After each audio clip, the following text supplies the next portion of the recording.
Namaste, this is Dr. Robert, and today on 5-ish Minutes with Dr. Robert, my subject is seasonal changes.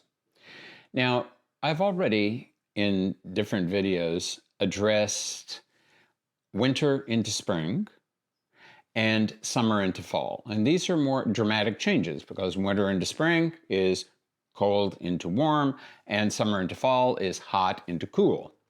And so these are pretty obvious seasonal changes. The two seasonal changes that I want to talk about today are the less dramatic seasonal change. They are more intensifications, and those would be spring into summer and autumn into winter.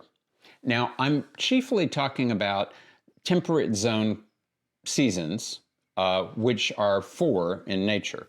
In the subtropics and the tropics, there really are more 3 seasons, though in Ayurveda we say that there are 6.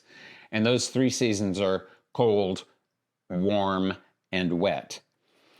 But it's easier to understand, or I find it easier to understand using the 4-system season model, and then that it can be appropriately adapted to the 3-season model.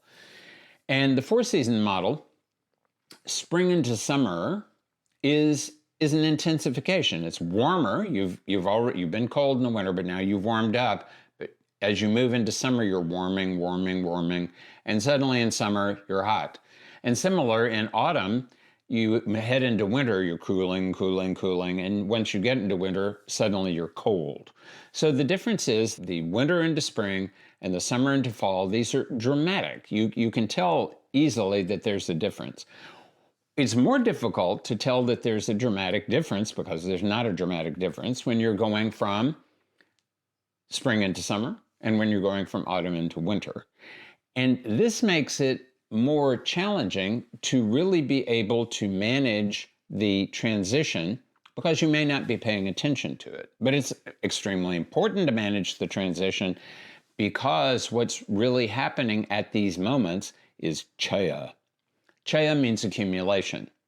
And that's why they say winter into spring, hemante nichitaha sleshmaha vasante kapha rogakrit. The kapha that has accumulated chaya in the winter turns into a kapha disease in the spring. So what's happening in the spring is now kapha is going to be taken care of. It's going to be resolved one way or another, either because you're going to purify it or you're going to get a disease which will purify you. But while spring is going on, pitta is accumulating. And if you're not paying attention to the pitta in the spring, then in the summer, you're going to have a pitta disease. So it's very important to be paying attention to this, even though it's not so obvious.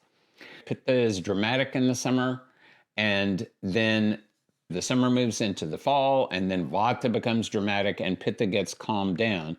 But as you're dealing with the vata, what often you will do is neglect to note that you're moving into winter and kapha is going to start accumulating. So while you're busy dealing with vata, you're not paying attention to kapha. And the chaya, accumulation of kapha, is occurring.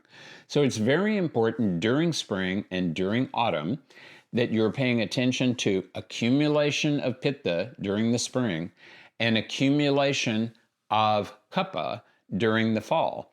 And if you do that, then it will become easier for you to maintain your health without having to have health crises that you deal with, because chayam eva jayat doshan. Always conquer the doshas, always bring them under control while they are in the state of accumulation. So even though it is not so obvious, please pay attention to these seasonal changes. Also, thank you very much. This is Dr. Robert, thanking you very much for paying attention to this. Check out the description below to learn more about studying with me and to get a free ebook on analyzing karma, fate, or free will.